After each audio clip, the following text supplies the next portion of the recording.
박도윤, 당신 정신이 나갔어요? 마을 이장님이 소리를 지르셨습니다. 마을 회관에 모인 사람들이 모두 저를 노려보고 있었어요. 아버지 무덤을 파헤치겠다고요? 이런 패륜이 어디 있어? 경찰 출신이라더니 이런 미친 짓을 하다니. 박 반장님이 얼마나 훌륭한 분이셨는데 아들이 이럴 수가 있나?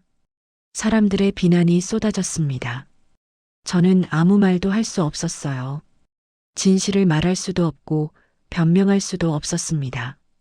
도윤아, 그만해라. 제발. 어머니도 울며 저를 말리셨습니다. 때로는 옳은 일을 하는 것이 가장 어려운 길일 수 있습니다. 주변의 오해와 비난을 받더라도 진실을 위해 나아가는 용기, 그것이 진정한 사랑일지도 모릅니다. 제 눈에서 눈물이 흘러내렸습니다. 42살의 나이에 이런 굴욕을 당하다니. 하지만 그들은 몰랐습니다. 이 모든 결정이 얼마나 아픈 마음으로 내린 것인지를.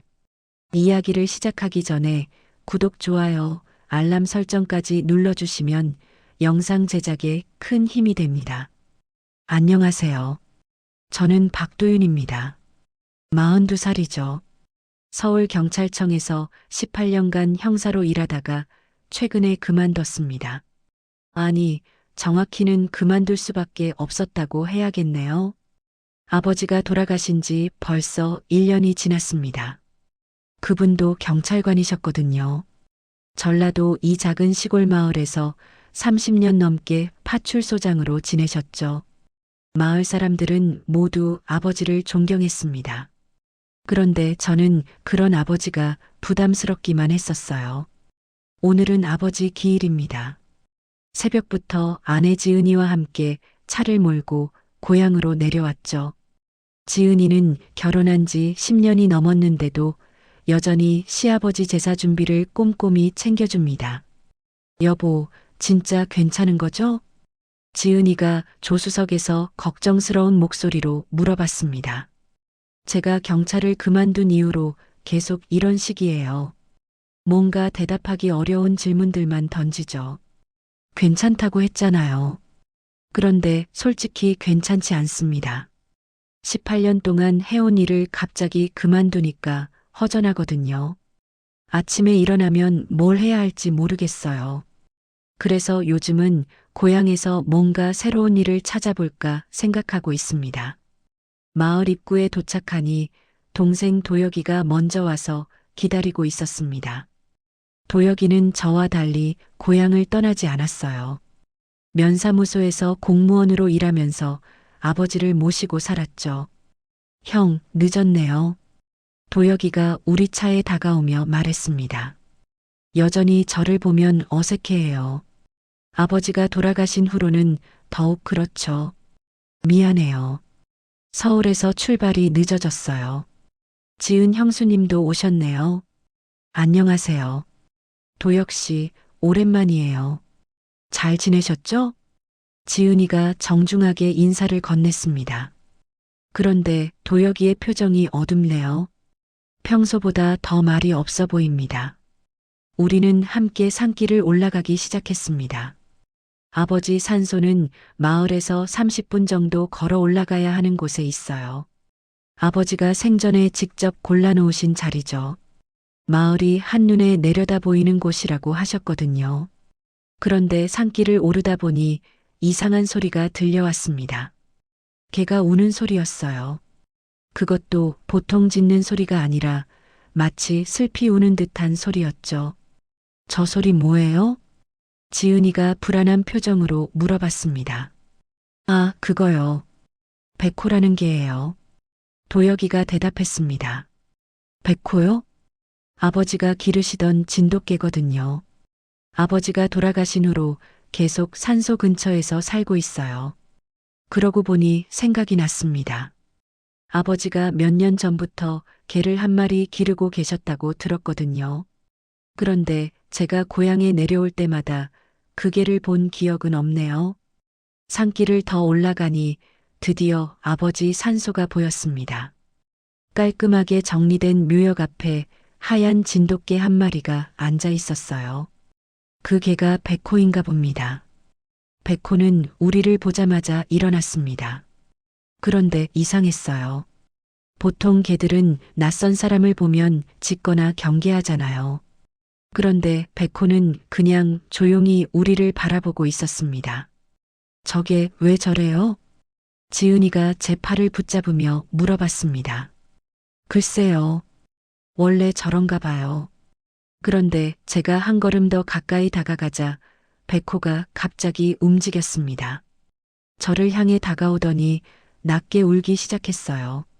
짖는 것도 아니고 그냥 구슬픈 소리를 내고 있었죠. 형을 알아보는 것 같네요. 도혁이가 신기하다는 듯이 말했습니다.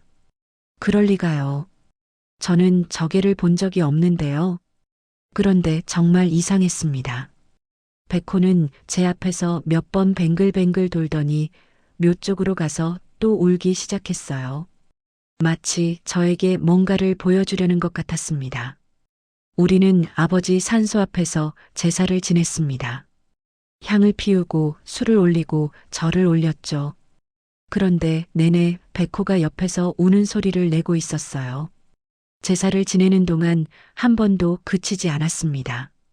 저게 뭔가 이상하지 않아요? 제사를 마친 후 지은이가 제게 속삭였습니다. 저도 그런 것 같아요. 백호는 계속 묘 주변을 맴돌고 있었습니다. 그런데 자세히 보니 특정한 방향만 계속 가리키고 있는 것 같았어요.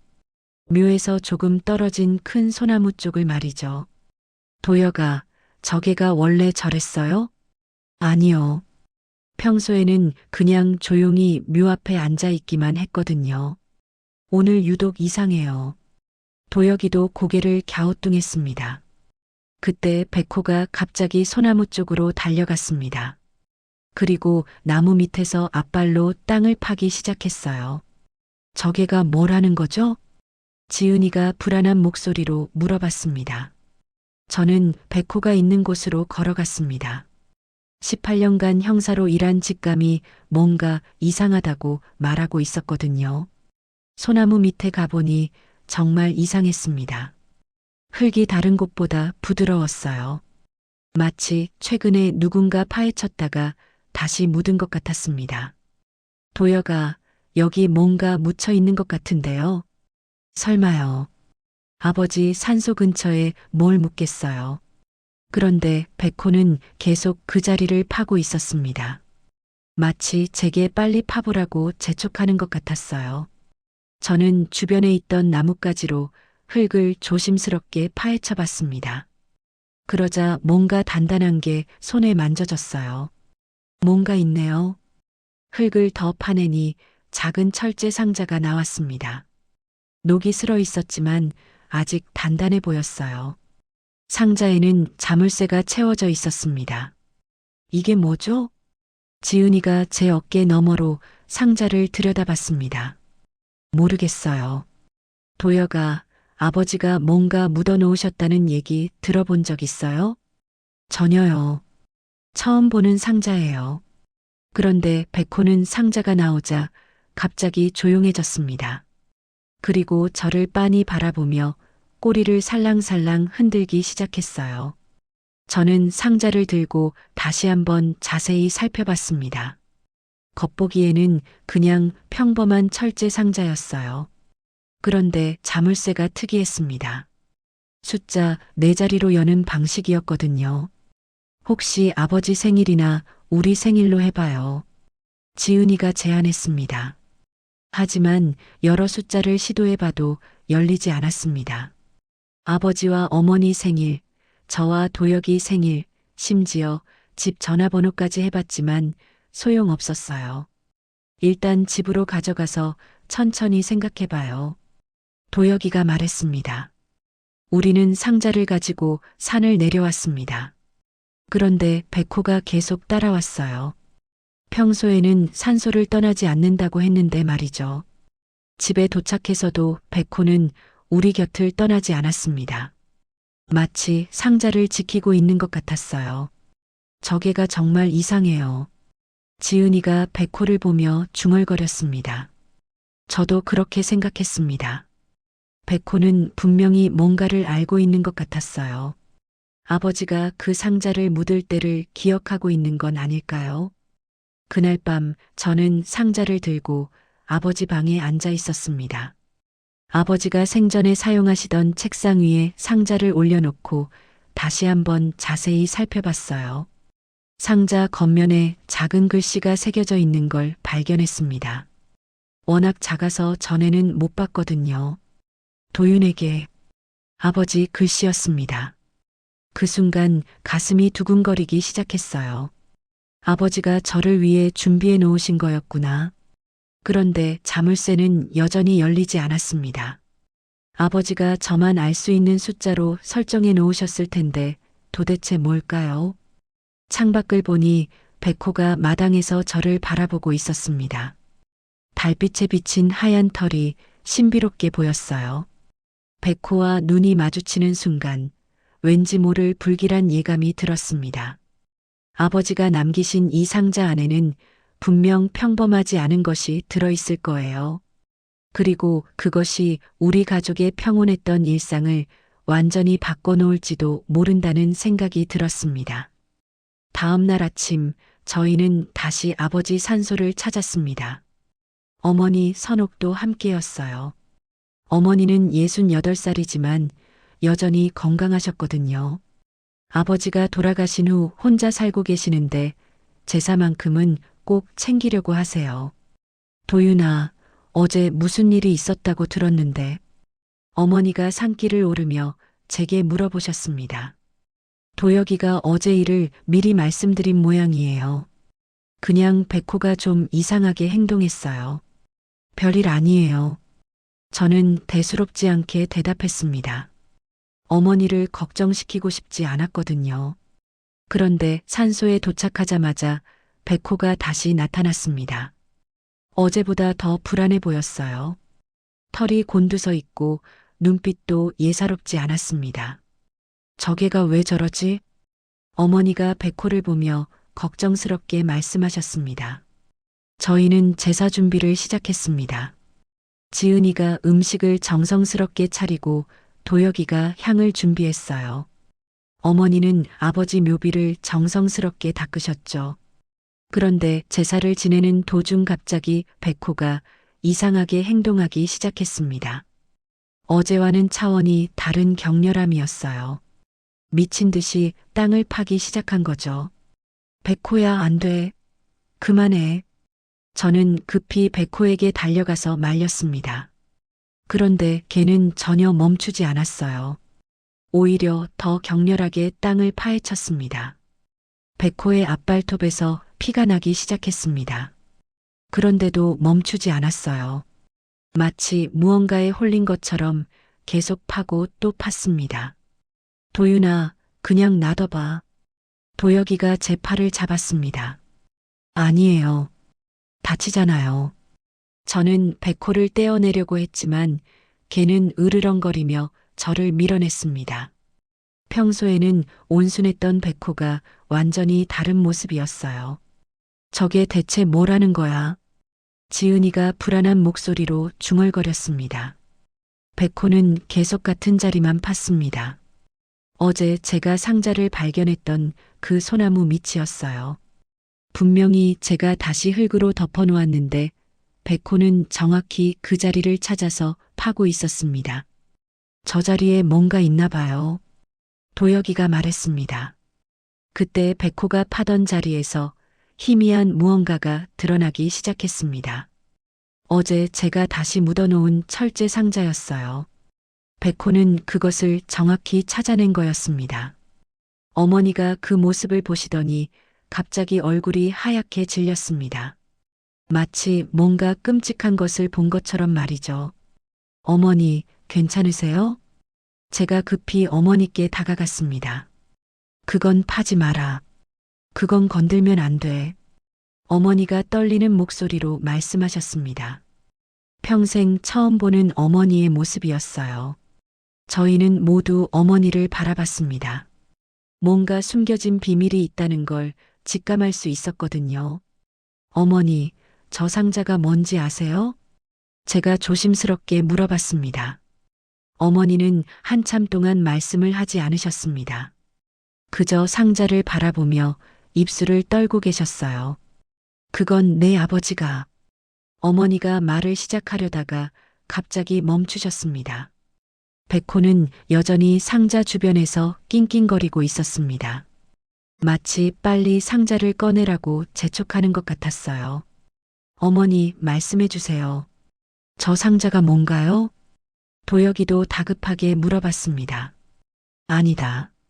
모르는 게 나아. 어머니가 고개를 저으셨습니다.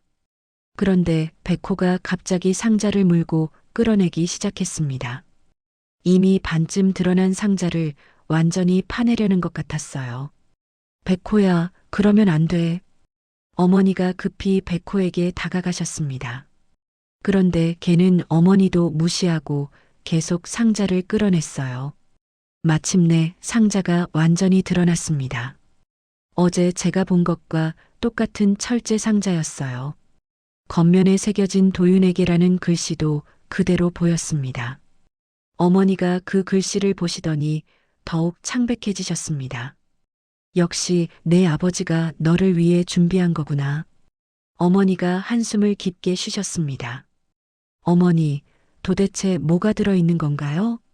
저는 더 이상 참을 수 없어서 물어봤습니다. 그건 내가 알아서는 안 되는 일들이야. 어머니의 목소리가 떨리고 있었습니다. 지은이가 제 팔을 꽉 잡았습니다. 뭔가 심상치 않은 분위기를 느꼈나 봐요. 어머니, 제가 알아야 할 일이라면 말씀해 주세요. 제가 단호하게 말했습니다. 어머니는 한참 동안 고민하시는 것 같았습니다. 그러다가 천천히 입을 여셨어요. 내 아버지는 경찰관이기 전에 먼저 아버지였어. 그리고 때로는 아버지로서 해야 할 일이 경찰관으로서 해야 할 일과 다를 때가 있단다. 어머니의 말이 무슨 의미인지 이해할 수 없었습니다. 무슨 말씀이세요? 그 상자 안에는 내 아버지가 평생 숨겨온 비밀이 들어있어. 그리고 그 비밀은 우리 가족을 위험하게 만들 수도 있는 일이야. 어머니가 상자를 바라보며 말씀하셨습니다. 저는 가슴이 두근거리기 시작했습니다. 아버지가 평생 숨겨온 비밀이라니요. 백호는 이제 조용해졌습니다. 상자가 완전히 드러나자 만족한 듯 꼬리를 살랑거리고 있었어요. 그럼 그냥 다시 묻어버려요. 도혁이가 말했습니다. 안 돼. 이미 드러난 이상 언젠가는 알게 될 거야. 어머니가 고개를 저으셨습니다. 저는 상자를 들어 올렸습니다. 어제보다 더 무거워진 것 같았어요.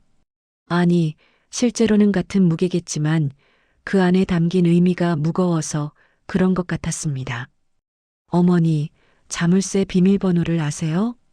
제가 물어봤습니다. 모른다.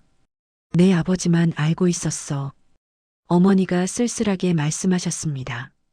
우리는 제사를 마저 지내고 산을 내려왔습니다. 어머니는 내내 말씀이 없으셨어요. 백호는 여전히 우리를 따라왔습니다. 집에 도착해서도 어머니는 계속 걱정스러운 표정이셨습니다. 뭔가 돌이킬 수 없는 일이 시작된다는 걸 아시는 것 같았어요. 도윤아, 정말 그 상자를 열어볼 생각이니? 어머니가 제게 마지막으로 물어보셨습니다. 네. 아버지가 저를 위해 준비하신 거라면 알아야죠. 저는 확신에 찬 목소리로 대답했습니다. 어머니는 깊은 한숨을 쉬셨습니다. 그럼 각오는 해라. 내가 알게 될 진실은 내가 생각하는 것보다 훨씬 무거울 거야. 그날 밤 저는 상자를 앞에 놓고 다시 한번 생각해 봤습니다. 정말 열어봐야 할까요? 어머니의 경고가 계속 머릿속을 맴돌았거든요. 하지만 호기심은 막을 수 없었습니다. 아버지가 평생 숨겨온 비밀이 무엇인지 너무 궁금했어요. 창밖에서 백호가 저를 바라보고 있었습니다. 개의 눈빛에서 뭔가 간절한 것이 느껴졌어요. 마치 빨리 진실을 알아달라고 부탁하는 것 같았습니다. 저는 다시 한번 자물쇠를 돌려봤습니다. 하지만 여전히 열리지 않았어요. 그때 갑자기 불안한 예감이 들었습니다. 이 상자를 여는 순간 우리 가족의 평온했던 일상이 완전히 바뀔 것 같았거든요. 밤이 깊어갈수록 잠은 더욱 오지 않았습니다.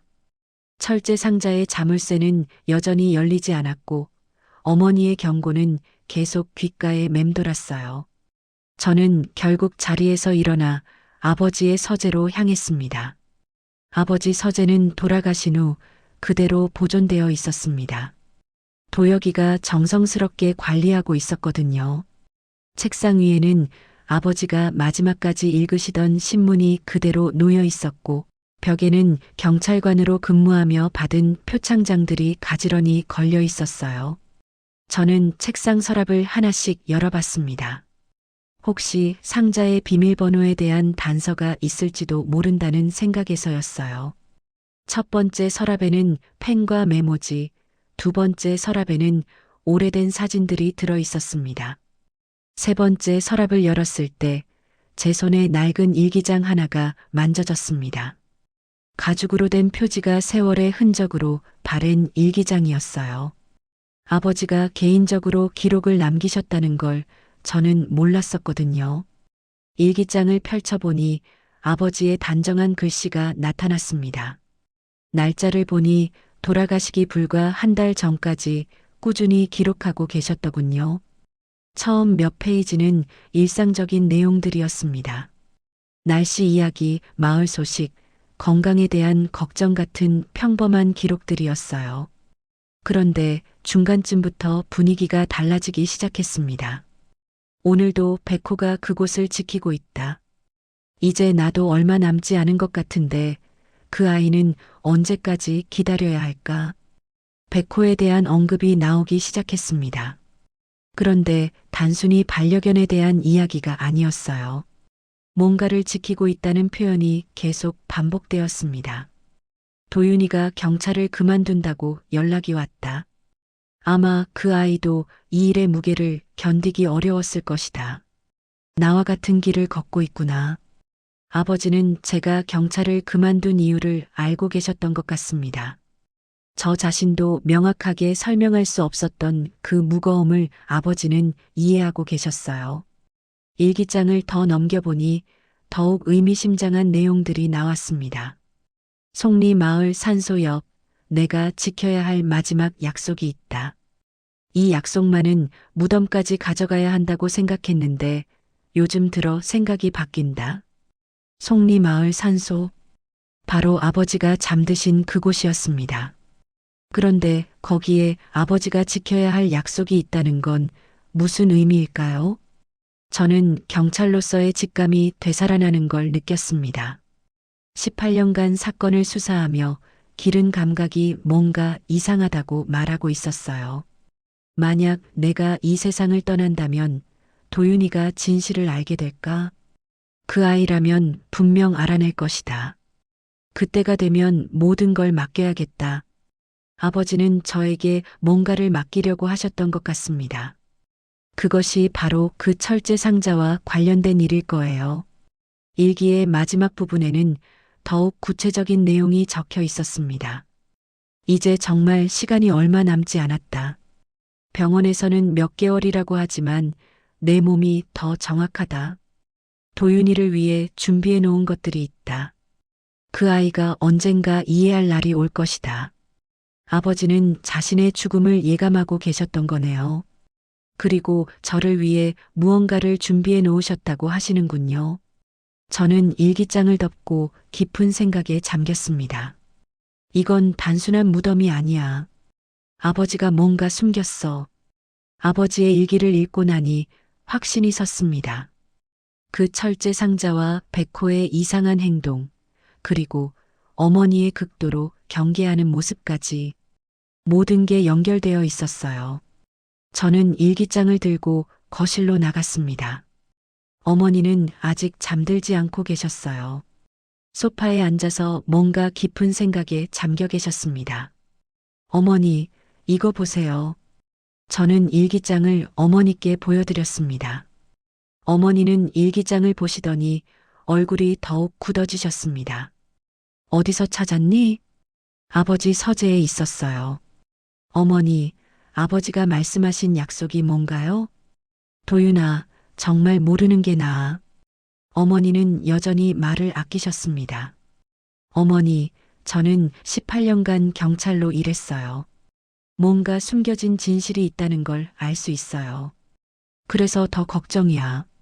내가 진실을 알게 되면 뭘 걱정하시는 거예요? 아버지가 나쁜 일을 하셨다는 건가요? 아니다. 내 아버지는 나쁜 일을 한 게 아니야. 오히려 너무 선량해서 생긴 일이지.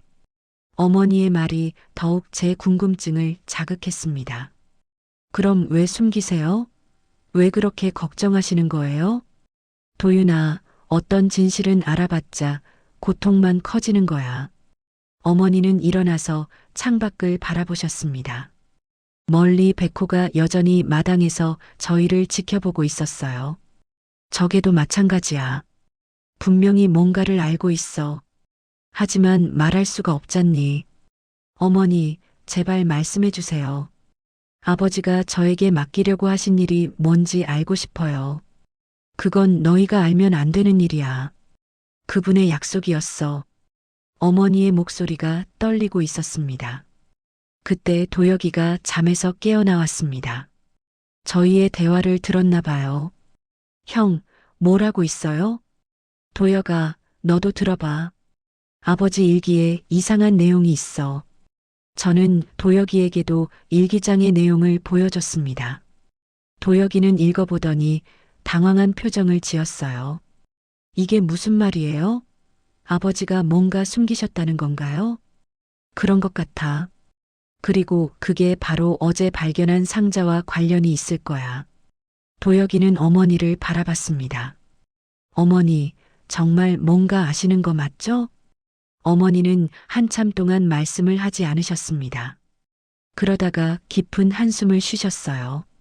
너희 아버지는 이 마을에서 일어난 어떤 사건을 혼자 짊어지고 살았어. 그리고 그 무게가 너무 무거워서 끝까지 비밀로 하셨지. 어떤 사건이요? 제가 다급하게 물어봤습니다.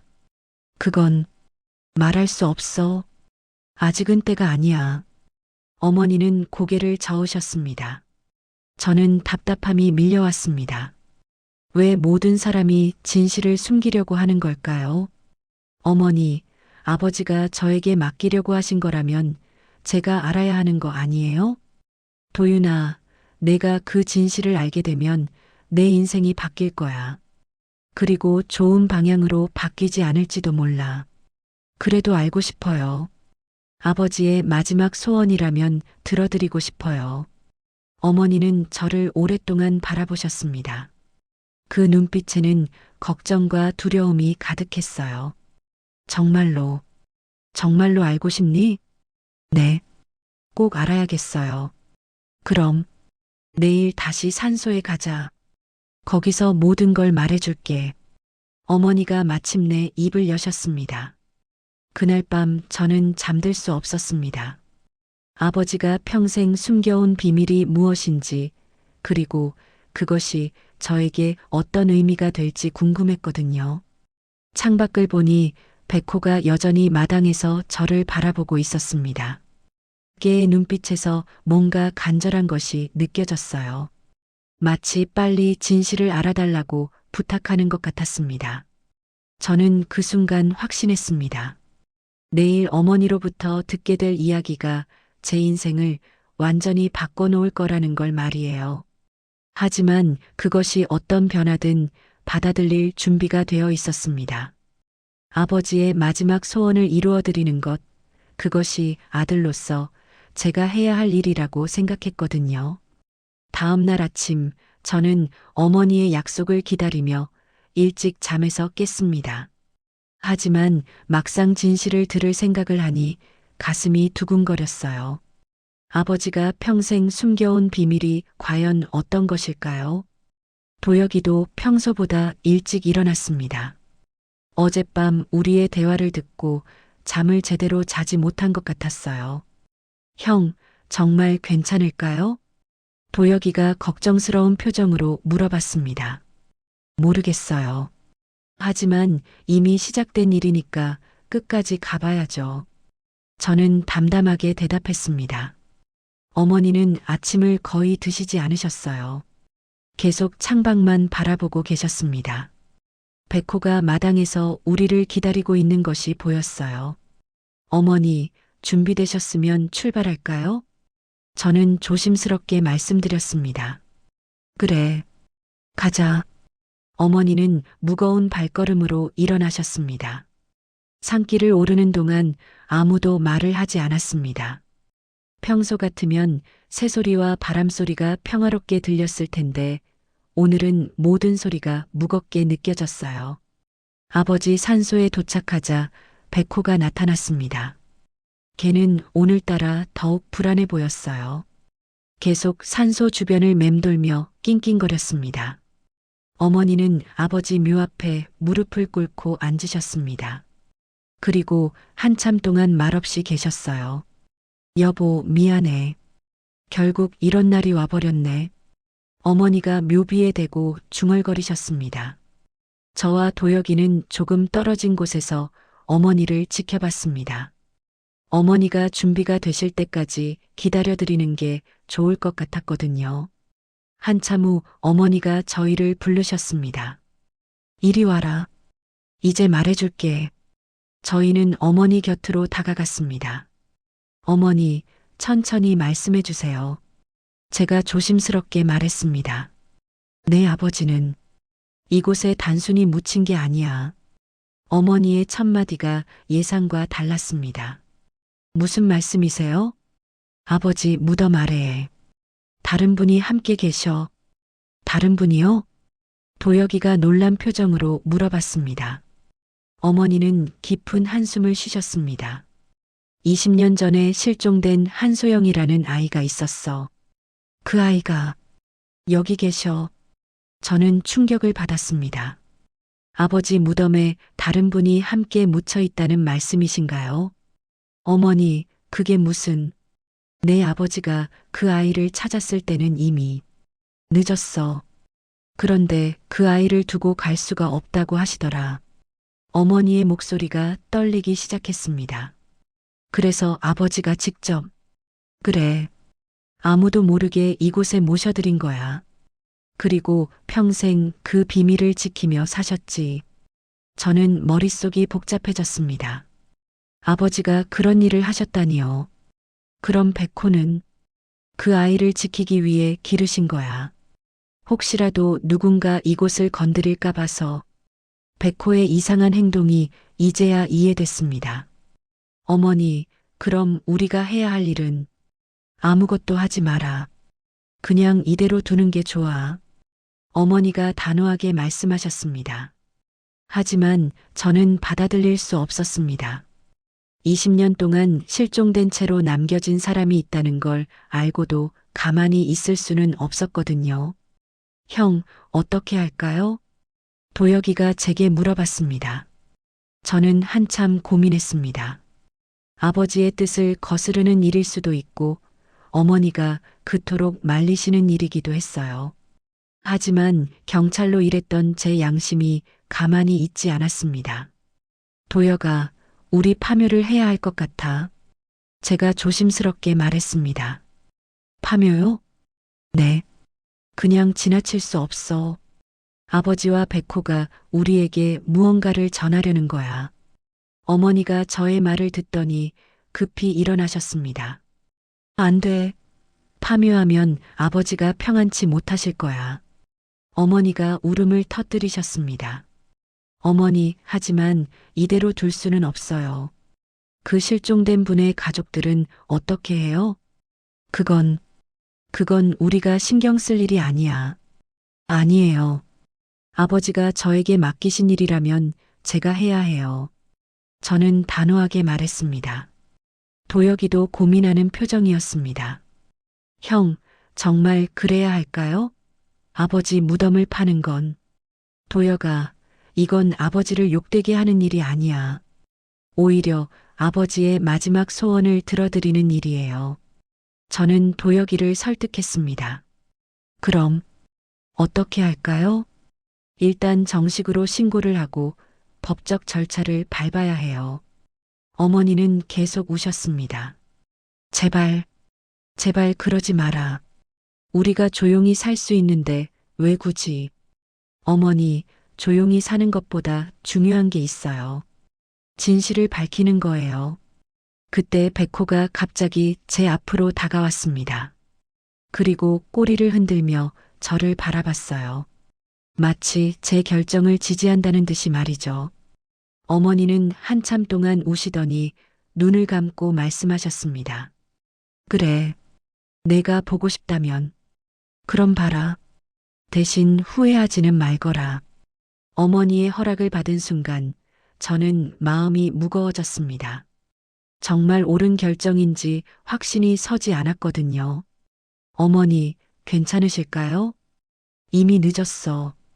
내가 한번 마음먹으면 끝까지 가는 성격인 걸 내가 모르나.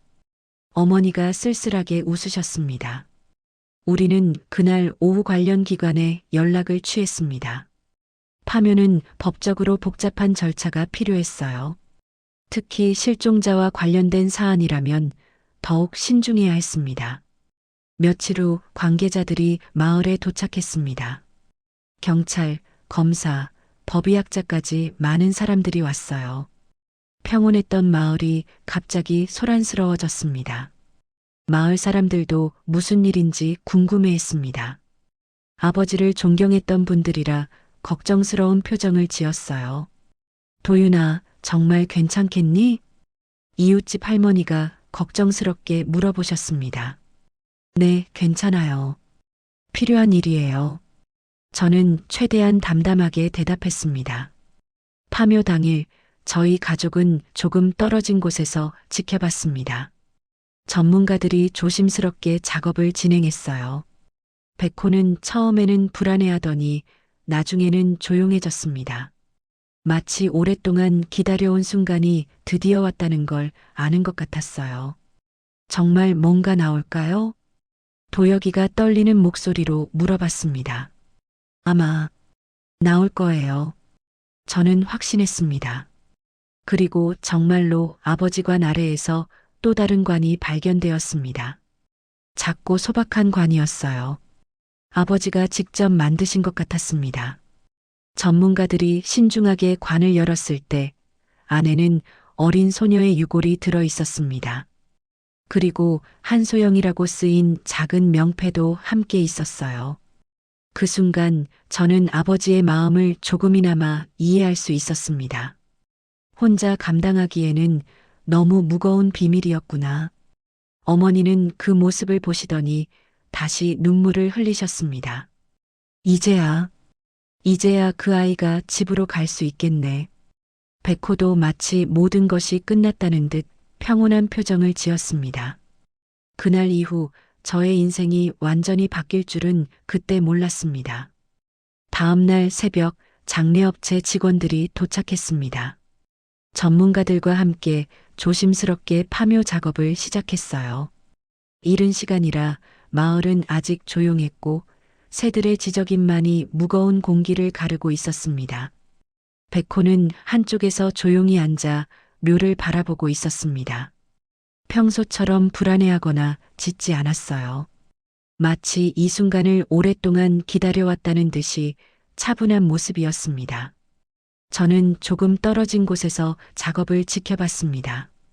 가슴이 두근거렸어요. 정말 어머니 말씀대로 뭔가 나올까요?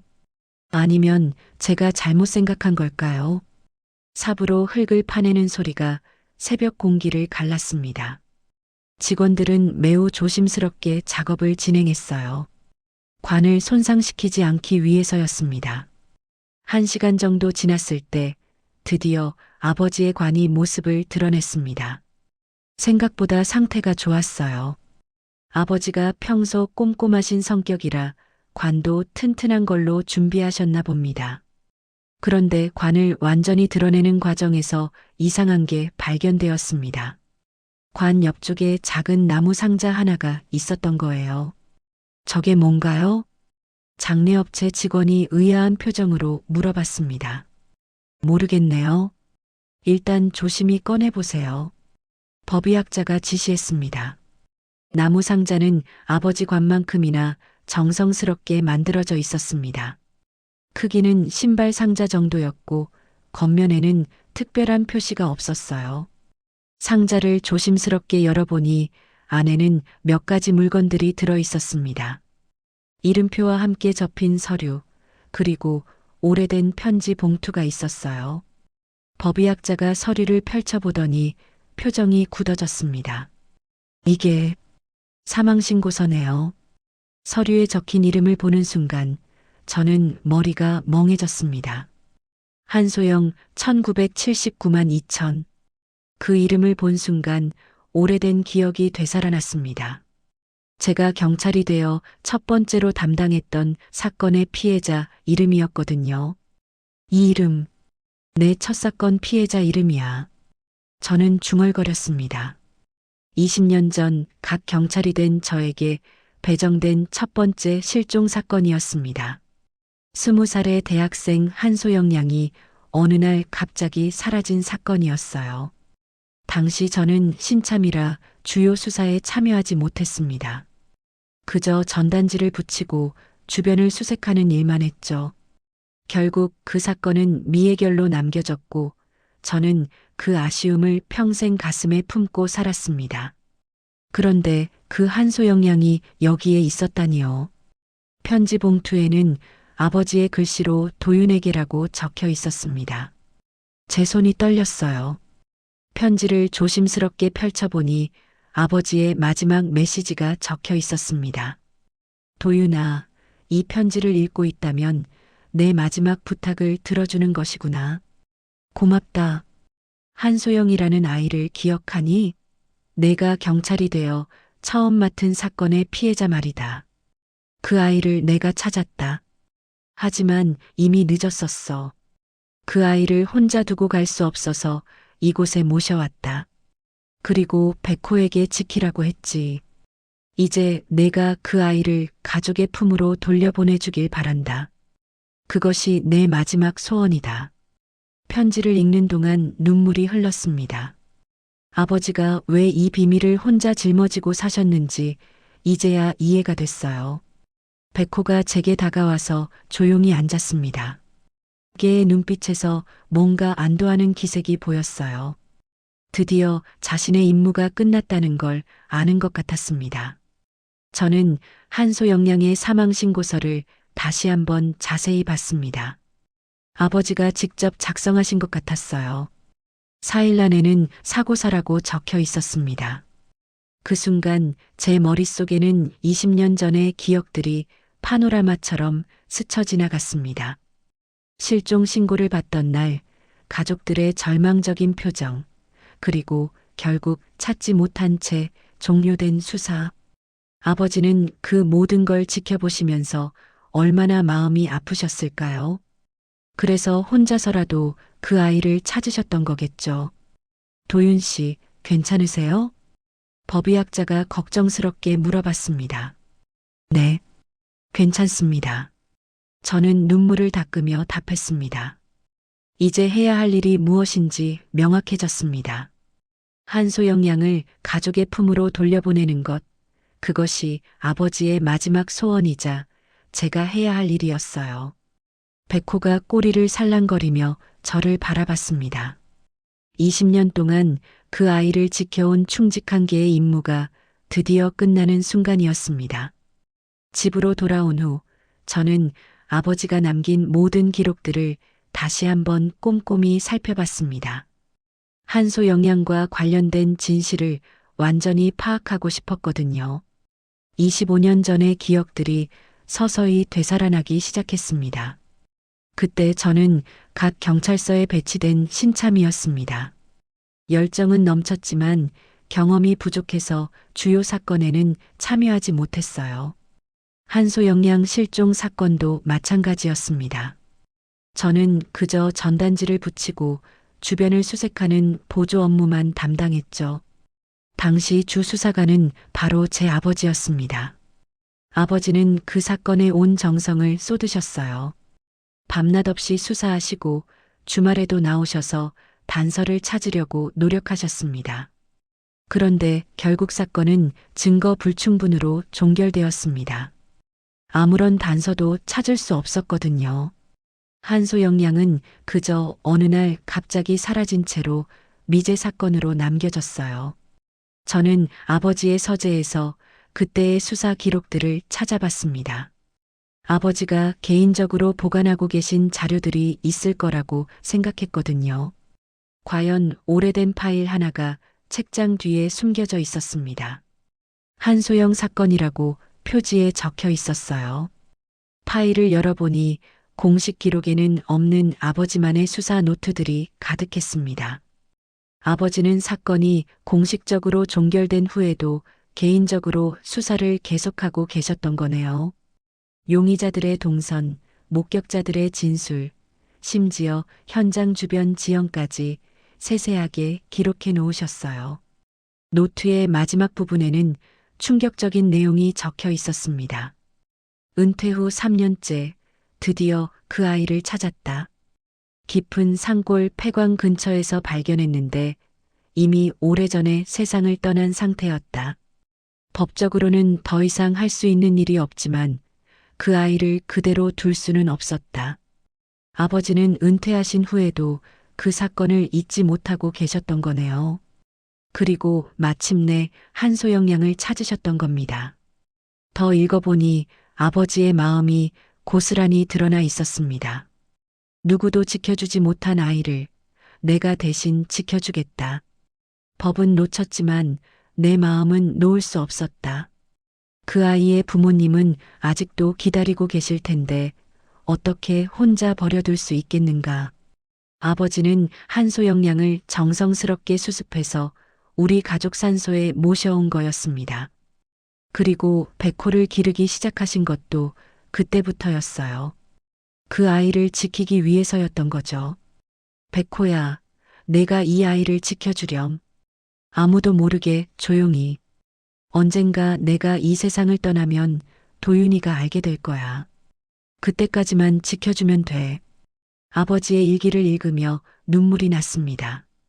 혼자서 그 무거운 비밀을 짊어지고 사셨던 아버지의 마음이 느껴졌거든요. 이제야 백호의 행동이 모두 이해됐습니다.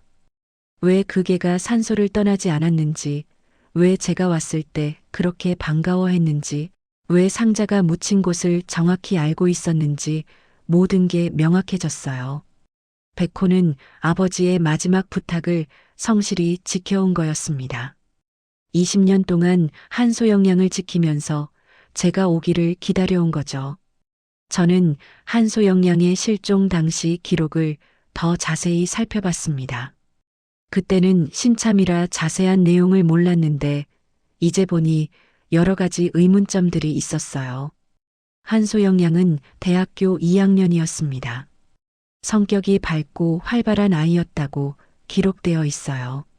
실종 당일에는 친구들과 등산을 가기로 했다가 혼자 먼저 출발했다고 했습니다.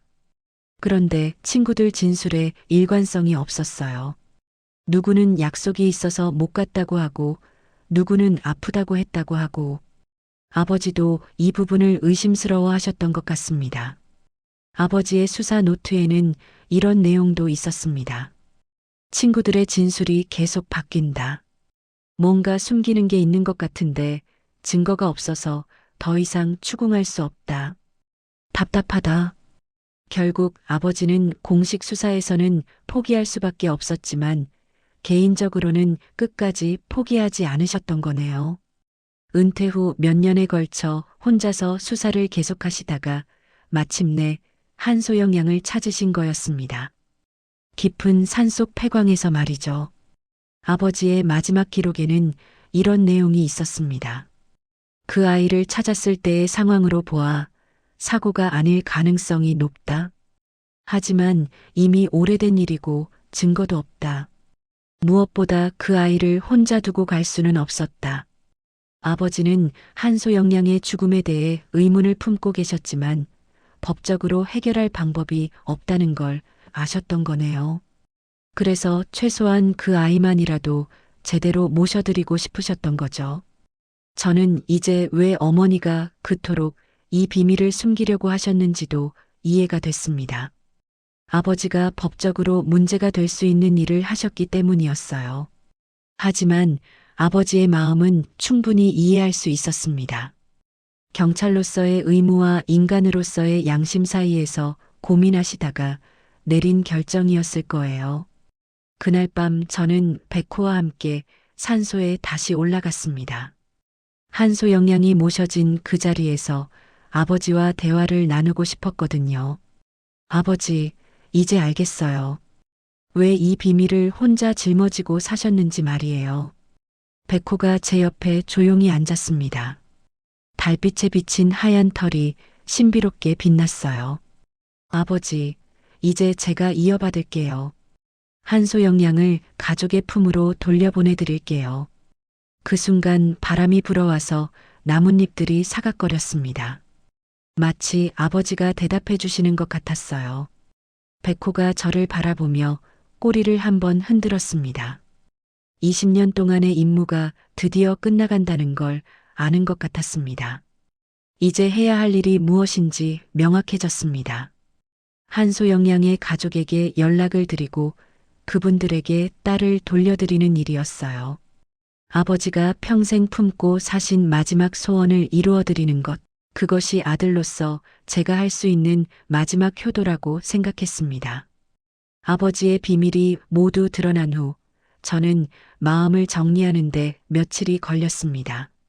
상자 안에서 발견한 것들은 제가 상상했던 것보다 훨씬 무거운 진실이었거든요. 아버지가 평생 짊어지고 살아오신 짐의 무게를 이제야 알 것 같았습니다. 그 무거운 마음을 안고 저는 경찰서로 향했습니다. 18년간 형사로 일했지만 이런 복잡한 심정으로 경찰서 문을 연 건 처음이었어요. 아버지의 동료였던 김 서장님이 저를 맞아주셨습니다.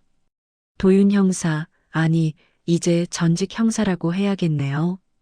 어쩐 일로 오셨어요? 김 서장님은 온화한 미소를 지으며 저를 사무실로 안내해 주셨습니다. 아버지와 30년 넘게 함께 일하신 분이라 저도 어릴 때부터 잘 알고 지내던 분이었거든요. 서장님, 제 아버지와 관련된 일로 왔습니다. 저는 조심스럽게 말문을 열었습니다. 박 반장님 말씀이시군요. 그분 참 그리워요. 어떤 일인가요? 저는 상자에서 발견한 것들을 차근차근 설명드렸습니다. 20년 전 실종된 한소영 양의 이야기, 아버지가 남긴 기록들, 그리고 그동안 숨겨져 있던 진실들까지 모든 걸 말씀드렸어요. 김 서장님은 제 이야기를 듣는 내내 심각한 표정이셨습니다. 그런 일이 있었군요. 박 반장님이 혼자 그 모든 걸 짊어지고 계셨다니. 네. 이제라도 제대로 된 절차를 밟아야 할 것 같아서요. 물론이죠. 늦었지만 해야 할 일들이 있어요. 김 서장님은 즉시 관련 부서에 연락을 취하셨습니다. 비록 20년이 지난 일이지만 공식적인 기록으로 남겨야 한다고 하셨거든요. 경찰서에서의 일을 마친 후 저에게는 더 어려운 일이 남아 있었습니다. 한소영 양의 어머니에게 연락을 드리는 일이었어요. 아버지가 남긴 기록에는 어머니의 연락처도 적혀 있었습니다. 20년 동안 바뀌지 않은 번호였죠. 아마 딸을 잃은 어머니는 딸이 언젠가 연락할지도 모른다는 희망으로 번호를 바꾸지 않으셨을 거예요. 저는 떨리는 손으로 전화기를 들었습니다. 여보세요? 수화기 너머로 들린 목소리는 세월의 무게가 느껴지는 쓸쓸한 음성이었습니다. 안녕하세요. 혹시 한소영 양의 어머니이신가요? 네. 그런데 누구세요? 혹시 소영이에 대한 어머니의 목소리가 갑자기 떨리기 시작했습니다. 20년 동안 수없이 받았을 이런 전화들 때문일 거예요. 저는 박도윤이라고 합니다. 전직 경찰관이고요. 당신 딸 소영 양과 관련해서 말씀드릴 일이 있어서 연락드렸습니다. 소영이를 찾으셨나요? 어머니의 목소리에 간절함이 묻어났습니다. 네, 당신 딸은 잊힌 게 아니었습니다. 제 아버지가 끝까지 지켜주셨습니다. 저는 최대한 조심스럽게 말씀드렸습니다. 뭐라고요? 지켜주셨다고요? 네. 자세한 이야기는 직접 만나서 말씀드리고 싶습니다. 혹시 시간이 되시면 지금 당장이라도 갈 수 있어요. 어디로 가면 되나요? 어머니는 주저하지 않으셨습니다. 저는 우리 마을 주소를 알려드렸습니다. 그리고 아버지 산소에서 만나자고 말씀드렸어요. 이틀 후 한소영 양의 어머니 임정숙 씨가 마을에 도착하셨습니다. 60대 초반으로 보이는 분이었는데 20년간의 고통이 얼굴에 그대로 새겨져 있었어요. 안녕하세요. 박도윤입니다. 저는 정중하게 인사를 드렸습니다. 정말 소영이를 찾으신 건가요? 어머니는 저를 보자마자 간절하게 물어보셨습니다. 네. 함께 가보실까요? 우리는 함께 산길을 올랐습니다. 어머니는 걸음이 빠르셨어요. 20년 동안 기다려온 순간이었거든요. 산소에 도착하자 백호가 나타났습니다. 걔는 어머니를 보더니 갑자기 조용해졌어요. 그리고 천천히 어머니에게 다가갔습니다. 이 개가 소영이와 관련이 있나요? 어머니가 백호를 보며 물어보셨습니다. 네. 제 아버지가 기르던 개예요. 소영 양을 지켜주는 역할을 했습니다. 저는 아버지가 남긴 기록을 바탕으로 차근차근 설명해 드렸습니다. 어떻게 아버지가 소영 양을 찾았는지, 왜 비밀로 해야 했는지, 그리고 어떻게 이곳에서 평안하게 잠들게 해드렸는지 모든 이야기를 말씀드렸어요. 어머니는 제 이야기를 듣는 내내 눈물을 흘리셨습니다. 그럼 우리 소영이가 여기에, 네. 아버지가 정성스럽게 모셔드렸습니다. 그때 하늘에서 비가 내리기 시작했습니다. 부슬부슬 내리는 가을비였어요. 마치 하늘도 이 순간을 위해 눈물을 흘리는 것 같았습니다. 어머니는 소영 양이 잠들어 있는 자리 앞에 무릎을 꿇으셨습니다. 그리고 오열하기 시작하셨어요. 소영아, 엄마가 늦었지? 정말 미안해. 백호는 어머니 곁으로 다가가서 조용히 머리를 기댔습니다. 마치 어머니를 위로하는 것 같았어요. 깨의 하얀 털에 빗방울이 맺혔습니다. 이제야 찾았구나. 고맙습니다, 할아버지. 어머니는 떨리는 손으로 무덤을 쓰다듬으셨습니다. 20년 동안 그리워했던 딸과의 재회였죠. 저는 조금 떨어진 곳에서 그 모습을 지켜봤습니다. 아버지의 마음이 조금이나마 이해될 것 같았어요. 왜 이 비밀을 혼자 짊어지고 사셨는지 말이죠. 비는 계속 내렸습니다.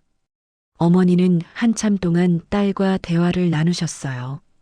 20년 동안 하지 못했던 모든 이야기들을 쏟아내시는 것 같았습니다.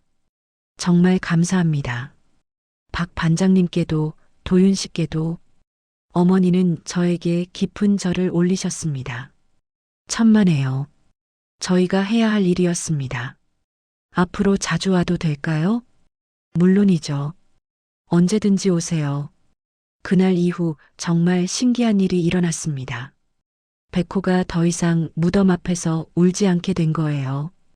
20년 동안 계속해왔던 그 구슬픈 울음을 완전히 그만둔 거죠. 마치 자신의 임무가 끝났다는 걸 아는 것 같았습니다. 소영 양의 어머니를 이곳으로 데려오는 것, 그것이 백호의 마지막 사명이었나 봐요. 어머니는 그 후로 한 달에 한 번씩 마을을 찾아오셨습니다. 딸과 대화를 나누고 백호와도 정을 쌓으셨어요. 백호는 어머니가 오시면 꼬리를 흔들며 반겼습니다. 어느 날 어머니가 저에게 말씀하셨습니다. 박 반장님이 우리 소영이를 지켜주신 것처럼 이제는 제가 이곳을 지켜보고 싶어요. 무슨 말씀이세요? 마을로 이사를 오려고 해요. 혼자 사는 것도 쓸쓸하고 여기서 소영이와 함께 지내고 싶거든요. 정말 놀라운 결정이었습니다. 그런데 어머니의 얼굴에는 20년 만에 처음 보는 평안함이 있었어요. 좋은 생각이에요. 마을 사람들도 반가워할 거예요. 그리고 백호도 제가 돌봐주고 싶어요. 소영이를 지켜준 고마운 아이잖아요. 백호는 어머니의 말을 알아듣는 것처럼 살랑살랑 꼬리를 흔들었습니다. 몇 달 후, 임정숙 어머니는 정말로 마을로 이사를 오셨습니다.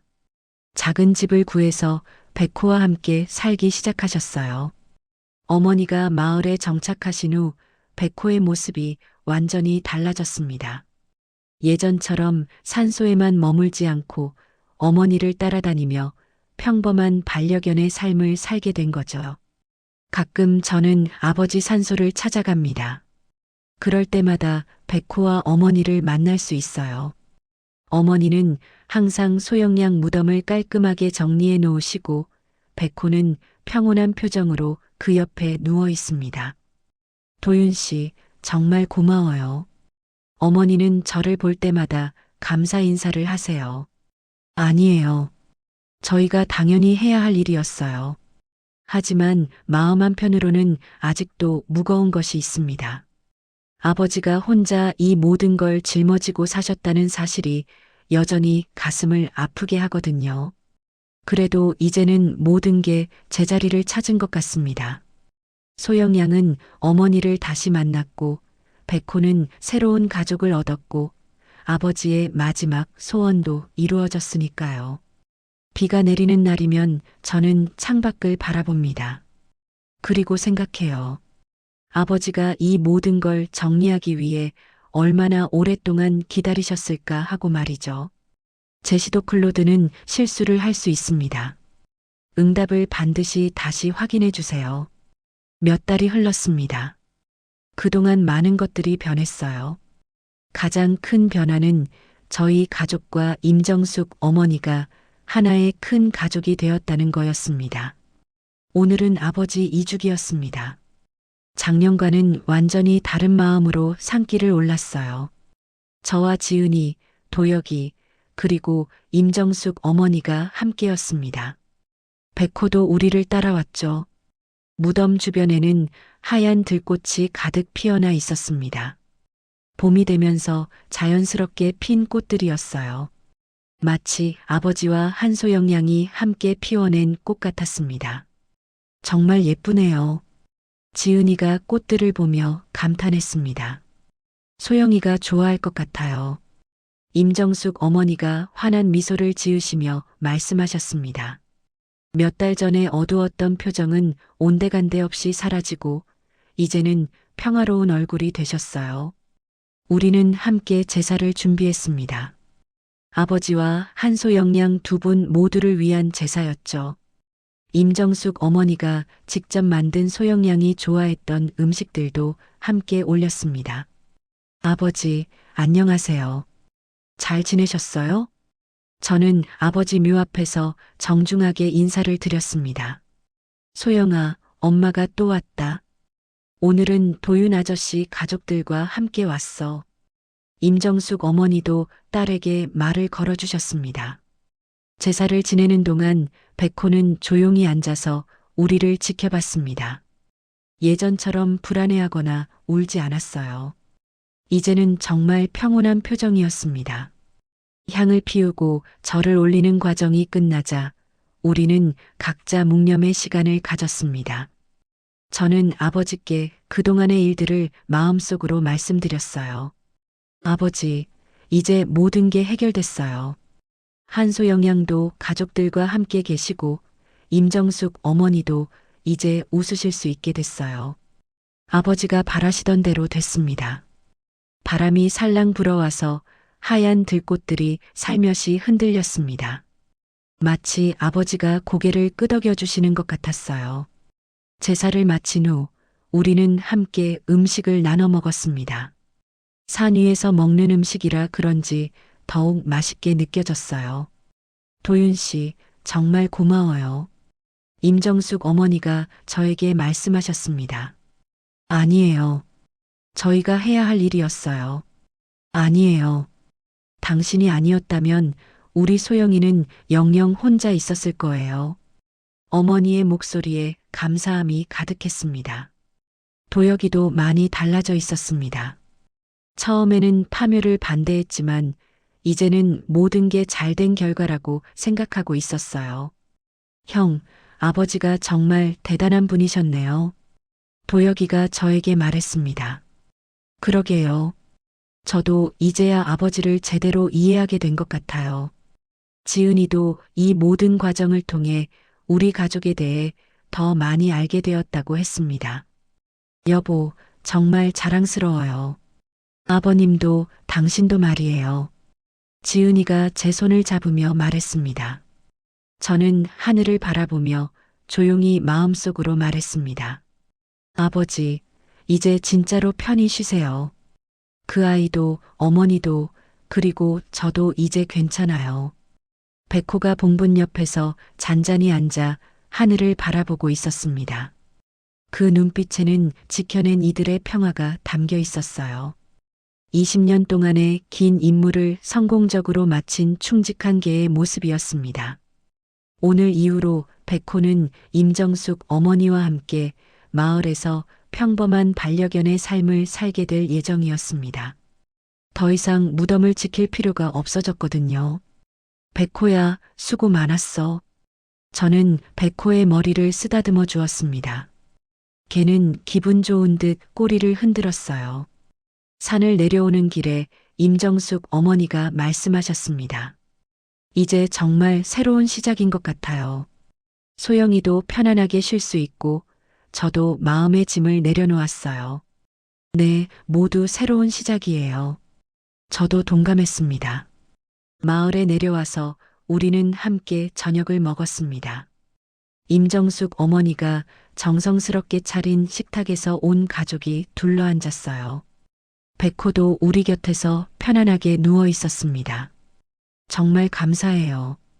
이렇게 따뜻한 가족이 생겨서 말이에요. 임정숙 어머니가 눈물을 글썽이며 말씀하셨습니다.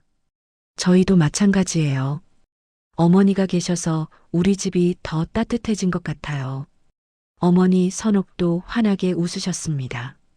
그날 밤 저는 창밖을 바라보며 지난 몇 달을 되돌아봤습니다.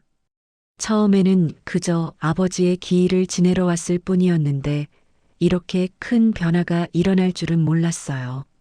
아버지의 마지막 비밀을 알게 되면서 저도 많이 성숙해진 것 같습니다. 경찰을 그만둔 것도 결국 이 일을 위한 준비였던 것 같아요. 이제 저는 마을에서 새로운 일을 시작할 계획입니다. 아버지처럼 이 마을 사람들을 도우며 살고 싶어요. 임정숙 어머니와 백호, 그리고 우리 가족 모두와 함께 말이죠. 창밖으로 보이는 산 위에서는 아버지와 한소영 양이 평화롭게 잠들어 계실 겁니다. 이제 정말로 모든 게 제자리를 찾은 것 같아요. 백호가 마당에서 평온하게 잠들어 있는 모습이 보였습니다. 길고 긴 임무를 마친 개의 얼굴에는 만족스러운 표정이 떠 있었어요. 봄바람이 불어와서 하얀 들꽃 향기를 실어다 주었습니다. 새로운 계절이 시작되었고 우리 모두에게도 새로운 삶이 시작된 거였습니다. 그럼 오늘 이야기는 여기까지입니다. 영상을 시청해주신 모든 분들 고맙습니다. 저는 AI 나레이션 손지아였습니다. 구독과 좋아요 부탁드립니다. 감사합니다.